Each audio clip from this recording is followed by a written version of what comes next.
नमस्कार, जोहार, स्वागत है बलदेव महतो ऑफिशियल में। आप देख सकते हैं पलामू की धरती पर टाइगर जयराम महतो की धमाकेदार एंट्री। आप लोग वीडियो में कंटिन्यू बने रहें और वीडियो को ज़्यादा से ज़्यादा शेयर करें, सब्सक्राइब करें और लाइक करना ना भूलें। और देखिए अंत तक वीडियो को, टाइगर जयराम महतो लाइव पलामू की धरती से। जोहार झारखंड, जय झारखंड। आज पहली बार पलामू प्रमंडल अंतर्गत पलामू जिले की धरती पर आगमन हुआ है और काफी ढेर सारा प्रेम यहाँ मिला। और लगातार 2 वर्षों से हम लोग झारखंड के जो मुद्दे हैं, झारखंड के जो जनमानस हैं, उनकी जो समस्याएं हैं, उनको लेकर लगातार हम लोग आंदोलन कर रहे हैं। लेकिन हाँ, चूंकि झारखंड विविधताओं का प्रदेश है, विविधताओं का राज्य है, तो लोग के मुद्दे भी थोड़ी सी विविधताओं में है। अगर मैं धनबाद में होता, अगर मैं बोकारो में होता, तो वहाँ की समस्याएं कुछ और होती। लेकिन मैं फिलहाल पलामू में, यहाँ की समस्याएं कुछ और है। धनबाद की समस्याएं विस्थापन होता, धनबाद की समस्याओं में प्रदूषण आता, धनबाद की समस्याओं में जो माइंस का और तमाम जो कंपनियों का जो नाजायज अधिग्रहण हो रहा है, वो सारी चीजें आती है। लेकिन पलामू में कुछ कुछ समानताएं हैं और कुछ कुछ विविधताएं हैं। विविधताओं में देखने को मिला कि यहाँ नदियों में पानी बिल्कुल भी नहीं है। और सुनने में आया है माननीय प्रधानमंत्री कुछ वर्ष पूर्व यहाँ मंडल डैम का उद्घाटन करके भी गए हैं। उसका उद्घाटन भी हुआ है, लेकिन अभी तक कोई कार्य नहीं हुआ है। तो ये बड़ा दुर्भाग्य का विषय है। अगर वह जिस डैम का उद्घाटन स्वयं देश के प्रधानमंत्री करके गए होंगे, अगर उस डैम का कार्य संपन्न हो जाता, तो मेरे हिसाब से अगर जल का संचय हो जाता, तो कम से कम पलामू की कुछ प्रतिशत समस्याओं का समाधान हो जाता और लोगों को एक बढ़िया राहत मिलती। और महत्वपूर्ण का पलामू की काफी एक विशाल जिला है हमारा। यहाँ 21 प्रखंड आते हैं इस जिले में। लेकिन आज यहाँ देख रहे हैं यातायात में तो कहें रोड में है, लेकिन एयरलाइंस की व्यवस्था नहीं। यानी आज हवाई अड्डे की आवश्यकता थी।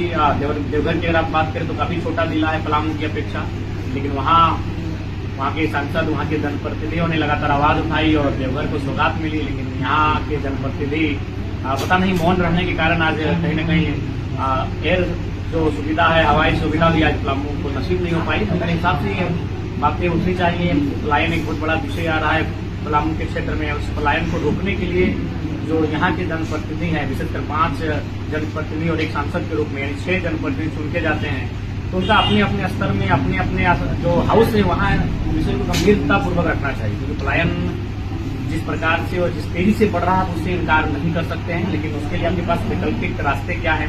सरकार में बैठे लोग हैं आप, अगर आप रास्ता नहीं तैयार कर पाएंगे तो फिर आपके होने और ना होने का कोई मतलब नहीं रहता है। तो उस हिसाब से मेरे ख्याल से एक बेहतर विस्थापन नीति को बनाते हुए विभिन्न क्षेत्रों में, इस जिले में उद्योग की स्थापना हो, उन उद्योगों में जिनका जमीन का अधिग्रहण हो, उन्हें बेहतर मुआवजा, नियोजन और विशेष संरक्षण मिले। और इन सब चीजों से अगर हम लोग गुजरते हैं तो मुझे लगता है कि पलामू जिला, यह क्षेत्र बड़ा सुंदर क्षेत्र होगा।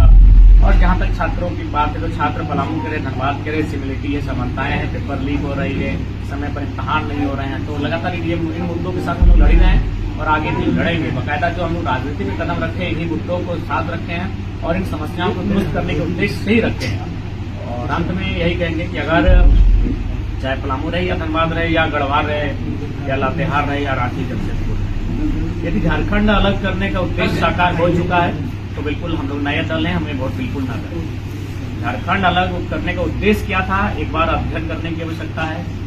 अगर आप उसे भूल चुके हैं तो कम से कम आपके आसपास जो लोग जिन्होंने झारखंड आंदोलन में उपस्थिति दर्ज कराई थी, उनसे एक बार जानने की आवश्यकता है। इस देश की इस राज्य की आबोहवा में जो शहादत का खून बहा है, आप उन्हें जानने की और उन्हें अध्ययन करने की आवश्यकता है। अगर झारखंड राज्य अलग करने का उद्देश्य साकार हो चुका है तो बिल्कुल हमें वोट ना करें। लेकिन अगर लगता है कि झारखंड राज्य अलग होने का उद्देश्य नहीं पूरा हुआ है, साकार हुआ है, तो मुझे लगता है युवाओं को एक बार अवसर देना चाहिए और उस उद्देश्य की पूर्ति के लिए हमें अवसर मिलना चाहिए। बाकी सभी को जोहार, जय झारखंड, जोहार झारखंड। और विशेषकर हम लोग का 2 दिवसीय पलामू प्रमंडल का प्रवास है, यहाँ हम लोग निवास में हैं। उम्मीद करते हैं कि पलामू प्रमंडल को भी, जिस प्रकार धनबाद बोकारो को बिल्कुल नस से वाकिफ हो चुके हैं, रग से वाकिफ हो चुके हैं, इस प्रमंडल और इस क्षेत्र की समस्याओं से वाकिफ हो, ताकि इनके समस्याओं को लेकर हम लोग किसी भी पटल में अपनी वॉइस को एराइज कर सकें। धन्यवाद।